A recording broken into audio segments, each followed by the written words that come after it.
What's up, guys? I am back. I survived surgery and I'm here to talk to you guys about that very thing. If this is your first time here, my name is Lorraine. You might know me as a coach from the Warrior Room, or you might know me as a host of the podcast, The Wellness of Madness, or you might be meeting me for the first time. If so, what's up? Nice to meet you.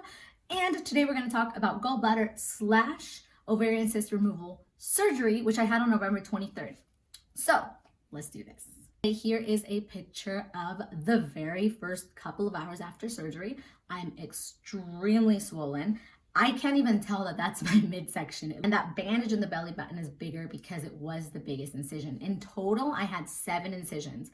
Usually gallbladder is about 3 or 4. And then I had a couple extra ones because of the ovarian cyst. Belly button was bigger because that's where they removed the gallbladder from, and that's where they removed the ovarian cyst from. If you haven't already, go ahead and check out the 2 videos I have prior, the one all about the ovarian cyst and then the one all about the gallbladder. So my check-in time was at 11 a.m. The night before and the day of, I had to shower with these special little sponges and soaps. My fiance dropped me off because no one could come in with me due to COVID guidelines. So I went in there by myself. I waited next to this cool old telephone, and then I got called into the back. I wasn't too nervous. I mean, there I was a little bit nervous because it's like, okay, it's getting real. So they took me to the back. They immediately gave me my tiny little room and they're like, okay, here is your gown and your stuff. You can go ahead and put it on. And then they gave me 2 bags to put all my clothes and all of my stuff. That was kind of crazy, you know, like putting everything in bags and you're like, oh man, like I hope that I get to see the bag again. Nurses were phenomenal. The staff was amazing. I had such a lovely nurse. Someone came in to take my blood again, and then they came to give me my IV. So usually I have great veins, but this time the IV had to go in my hand.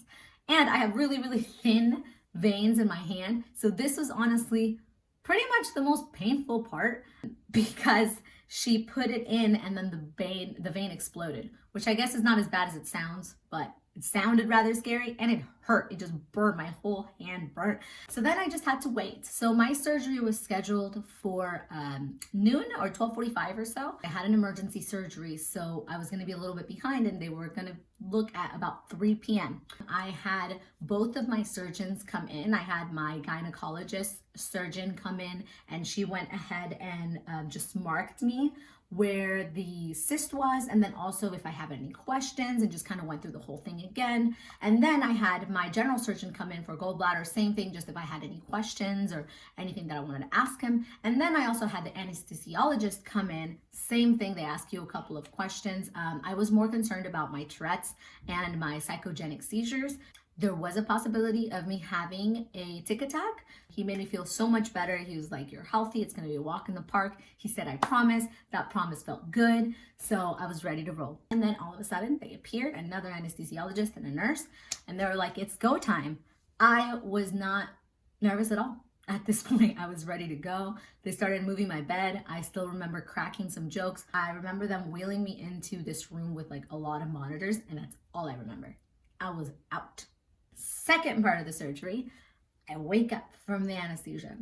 I was so thirsty, and the first thing they asked me was, how is your pain? It wasn't horrible pain, but it was like a solid 5 or 6, you know. So I told her, they gave me some pain meds. I still had my IV.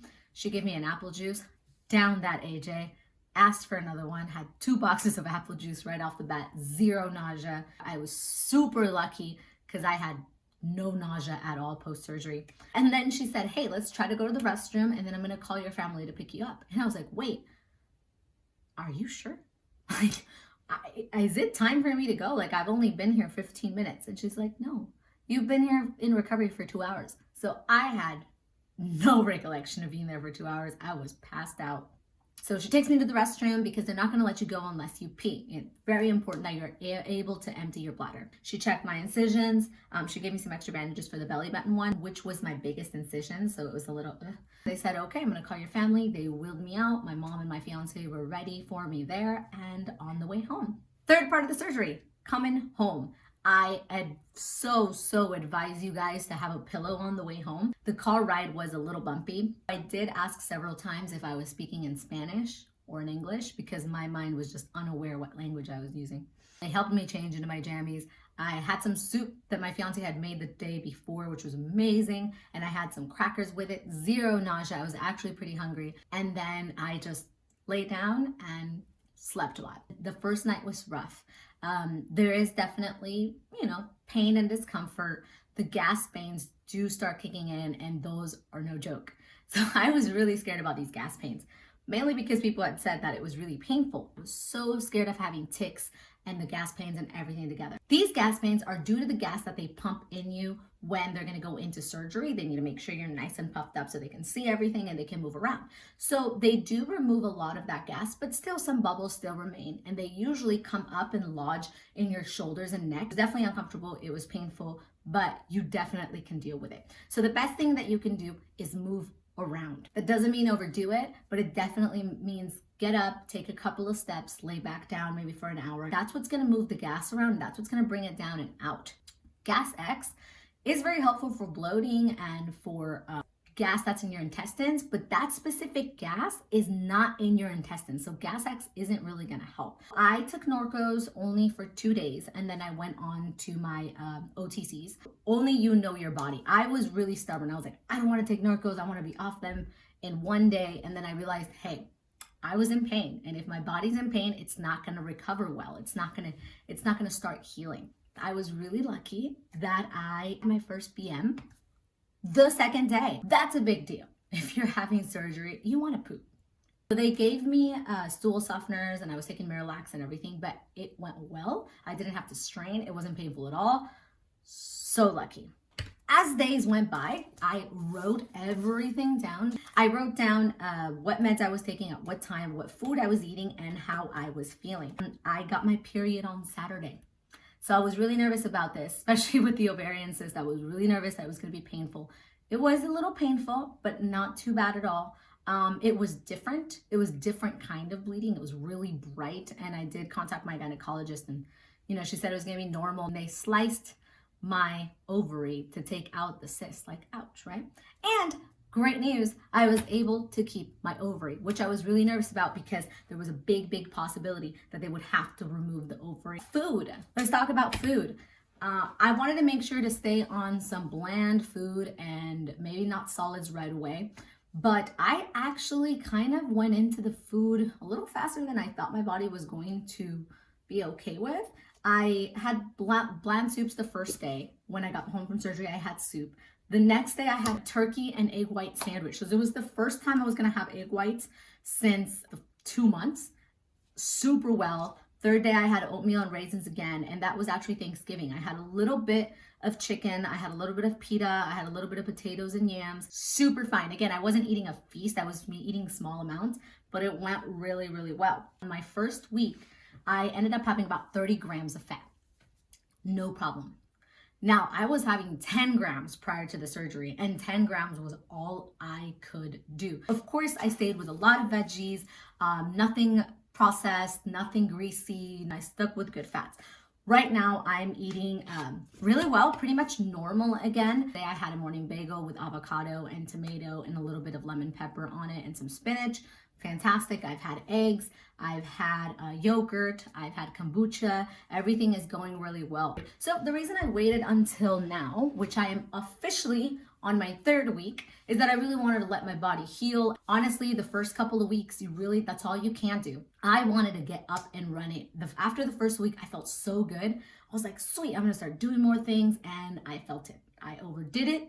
I was in more pain. So I had to slow down. So here are some pictures so that you guys can see the recovery and how it went.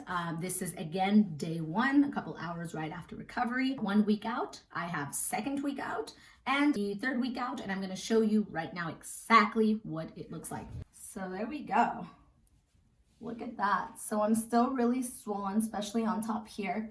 And if you guys can see, this is my left side is way more swollen than my right side, which is getting a lot less swelly. And these are the incisions. I still have a steri strip in a couple of them, and the rest are healing really nicely. The belly button, and yeah, I'm just waiting for the swelling to go down. So they told me about 4 weeks to heal everything on the outside, but it takes about 6 weeks to heal completely internally. So because my job involves physical training, I do have to wait till 6 weeks, but I'm feeling better and better. These last couple of days, I've been able to get to 7,000 steps. It really started low. It started about probably 200 steps the first day, 300, 400, 500, and then by the second week I was doing about 2,000, 3,000 steps maybe. Now I'm up to 7,000, 8,000 steps. I'm hoping to be able to get back to my 10,000 steps by the 4th week. But again, it's about taking it slow. It's about letting your body recover, letting it heal. And I'm telling you, because I'm really stubborn, and I had to hear this from my mom and my fiance constantly. I hope you guys enjoyed this video. If there's anything else that you guys would like to know, please leave those comments below. I will answer every question. And again, this is in no way medical advice or diagnosis or telling you exactly what you should do, because every single person's different. I was very, very thankful for the communities and the videos that I found about this kind of surgery. So I wanted to do the same thing and share it with you guys. See y'all soon.